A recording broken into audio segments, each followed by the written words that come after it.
Part 4. Marius, still hidden in the corner of the Rue Mondétour, had watched the first phase of the combat, irresolute and shuddering. However, he was not able long to resist that mysterious and sovereign infatuation which we may call the appeal of the abyss. Before the imminence of the danger, before the death of Monsieur Mabeuf, that fatal enigma, before Barrois slain, Courfeyrac crying help, that child threatened, his friends to secure or to avenge, all hesitation had vanished, and he had rushed into the conflict, his two pistols in his hands. By the first shot he had saved Gavroche, and by the second delivered Courfeyrac. At the shots, at the cries of the wounded guards, the assailants had scaled the entrenchment, upon the summit of which could now be seen thronging municipal guards, soldiers of the line, national guards of the banlieue, musket in hand. They already covered more than two-thirds of the wall, but they did not leap into the enclosure. They seemed to be hesitant, fearing some snare. They looked into the obscure barricade as one would look into a den of lions. The light of the torch only lighted up their bayonets, their bearskin caps, and the upper part of their anxious and angry faces. Marius had now no arms. He had thrown away his discharged pistols, but he had noticed the keg of powder in the basement room near the door. As he turned half around, looking in that direction, a soldier aimed at him. At the moment the soldier aimed at Marius, a hand was laid upon the muzzle of the musket and stopped it. It was somebody who had sprung forward, the young working man with the velvet pantaloons.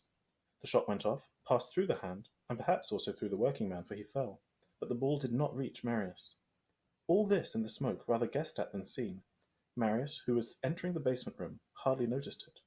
Still, he had caught a dim glimpse of that musket directed at him, that hand which had stopped it, and he had heard the shot. But in moments like that, things which we see waver and rush headlong, and we stop for nothing. We feel ourselves vaguely pushed towards still deeper shadow, and all is cloud. The insurgents, surprised but not dismayed, had rallied. The most determined, with Enjolras, Courfeyrac, Jean Prouvaire, and Combeferre, had haughtily placed their backs to the houses in the rear, openly facing the ranks of soldiers and guards which soon crowded the barricade. Suddenly, a thundering voice was heard, crying, "Begone, or I'll blow up the barricade!" All turned in the direction whence the voice came. Marius had entered the basement room, and had taken the keg of powder. Then he had profited by the smoke and the kind of obscure fog which filled the entrenched enclosure to glide along the barricade as far as that cage of paving stones in which the torch was fixed, to pull out the torch, to put the keg of powder in its place, to push the pile of paving stones upon the keg which stove it in, with a sort of terrible self-control. All this had been for Marius the work of stooping, rising, and now all. National guards, municipal guards, officers, soldiers, grouped at the other extremity of the barricade, beheld him with horror, his foot upon the stones, the torch in his hand, his stern face lighted by a deadly resolution, bending the flame of the torch toward that formidable pile in which they discerned the broken barrel of powder, and uttering that terrific cry, "Begone, or I'll blow up the barricade!" Marius, upon this barricade, after the octogenarian, was the vision of the young revolution after the apparition of the old. "Blow up the barricade!" said a sergeant. "And yourself also!" Marius answered, "And myself also." And he approached the torch to the keg of powder. But there was no longer anybody on the wall. The assailants, leaving their dead and wounded, fled pell-mell and in disorder toward the extremity of the street, and were again lost in the night. It was rout. The barricade was redeemed. Part 5. All flocked round Marius. Courfeyrac sprang to his neck. "You here? How fortunate!" said Combeferre. "You came in good time," said Bossuet. "Without you I should have been dead," continued Courfeyrac. "Without you I've been gobbled," added Gavroche. A bitter emotion came to darken their joy over the redeemed barricade. They called the roll. One of the insurgents was missing. And who? One of the dearest, one of the most valiant, Jean Prouvaire. They sought him among the wounded. He was not there. They sought him among the dead. He was not there. He was evidently a prisoner. Combeferre said to Enjolras, "They have our friend. We have their officer. Have you set your heart on the death of this spy?" "Yes," said Enjolras, "but less than the life of Jean Prouvaire." This passed in the basement room near Javert's post. "Well," replied Combeferre, "I'm going to tie my handkerchief to my cane, and go with a flag of truce to offer to give them their man for ours." "Listen," said Enjolras, laying his hand on Combeferre's arm. There was a significant clicking of arms at the end of the street. They heard a manly voice cry, "Vive la France! Vive l'avenir!" They recognized Prouvaires' voice. There was a flash and an explosion. Silence reigned again. "They have killed him!" exclaimed Combeferre.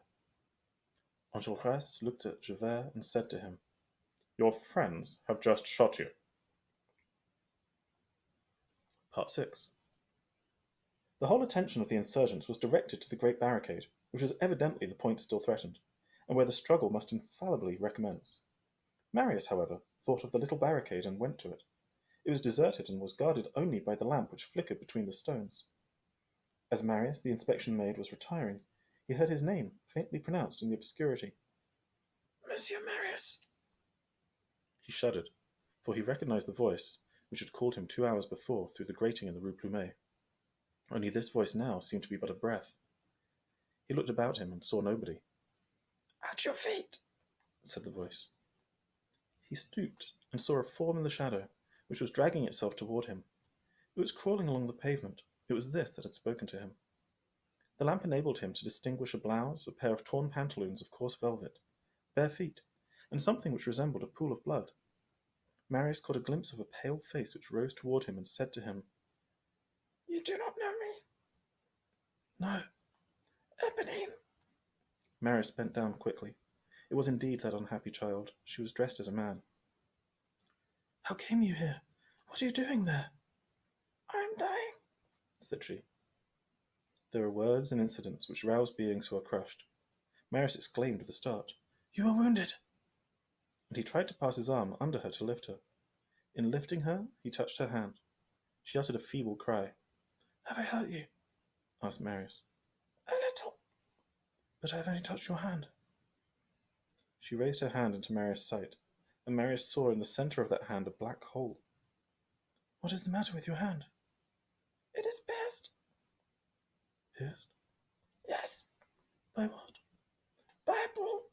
"How?" "Did you see a musket aimed at you?" "Yes, and a hand which stopped it." "That was mine." Marius shuddered. "What madness! Poor child! But that is not so bad. If that is all, it is nothing. Let me carry you to a bed. They will take care of you. People don't die from a shot in the hand."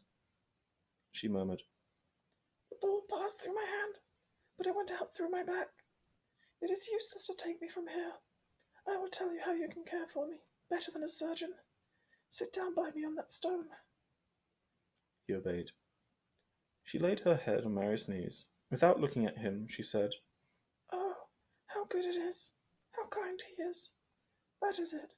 I don't suffer any more." She remained a moment in silence. Then she turned her head with effort and looked at Marius.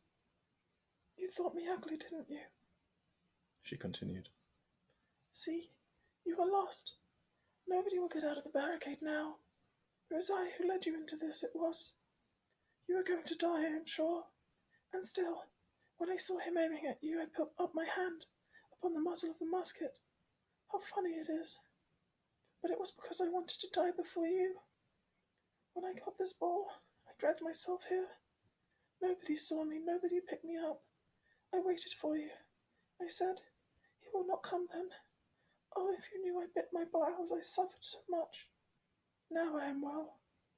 Do you remember the day when I came into your room, and when I looked at myself in your mirror, and the day when I met you on the boulevard near some workwomen? How the birds sang. It was not very long ago. You gave me 100 sous, and I said to you, I don't want your money. Did you pick up your piece? You are not rich. I did not think to tell you to pick it up. The sun shone bright. I was not cold. Do you remember, Monsieur Marius? Oh, I am happy. We are all going to die." She had a wandering, grave and touching air. Her torn blows showed her bare throat. While she was talking, she rested her wounded hand upon her breast, where there was another hole, from which there came with each pulsation a flow of blood like the jet of wine from an open bunghole. Marius gazed upon this unfortunate creature with profound compassion. "Oh," she exclaimed suddenly, "it is coming back. I'm stifling." She seized her blouse and bit it, and her legs writhed upon the pavement.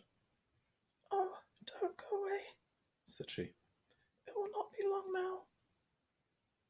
She was sitting almost upright, but her voice was very low and broken by hiccups. At intervals, the death rattle interrupted her. She approached her face as near as she could to Marius' face. She added with strange expression, "Listen, I don't want to deceive you. I have a letter in my pocket for you. Since yesterday. I was told to put it in the post. I kept it. I didn't want it to reach you. But you would not like it of me, perhaps, when we meet again so soon. We do meet again, don't we? Take your letter." She grasped Marius' hand convulsively with her wounded hand, but she seemed no longer to feel the pain. She put Marius' hand into the pocket of her blouse. Marius really felt a paper there. "Take it," said she. Marius took the letter. She made a sign of satisfaction and of consent. "Now, for my pains, promise me." And she hesitated. "What?" asked Marius. "Promise me." "I promise you." "Promise to kiss me on the forehead when I am dead. I shall feel it." She let her head fall back upon Marius' knees, and her eyelids closed. He thought that the poor soul had gone. Éponine lay motionless. But just when Marius supposed her forever asleep, she slowly opened her eyes, in which the gloomy deepness of death appeared, and said to him, with an accent the sweetness of which already seemed to come from another world, "And then, do you know, Monsieur Marius, I believe I was a little in love with you." She essayed to smile again, and expired. Part 7. Marius kept his promise. He kissed that livid forehead from which oozed an icy sweat. This was not infidelity to Cosette, it was a thoughtful and gentle farewell to an unhappy soul. He had not taken the letter which Éponine had given him without a thrill. He had felt at once the presence of an event, he was impatient to read it. The heart of man is thus made. The unfortunate child had hardly closed her eyes when Marius thought to unfold this paper. He laid her gently upon the ground and went away. Something told him that he could not read that letter in sight of this corpse. He went to a candle in the basement room. It was a little note, folded and sealed with the elegant care of a woman. The address was in a woman's hand, and ran, Monsieur Marius Pontmercy, Monsieur Courfeyrac's, Rue de la Verrerie, No. 16. He broke the seal and read, "My beloved, alas! My father wishes to start immediately. We shall be tonight in the Rue de la Marmée, No. 7. In a week we shall be in England. Cosette, June 4th. Such was the innocence of this love that Marius did not even know Cosette's handwriting. He covered Cosette's letter with kisses. She loved him then. He had for a moment the idea now that he need not die. Then he said to himself, "She's going away. Her father takes her to England, and my grandfather refuses to consent to the marriage. Nothing has changed in the fatality."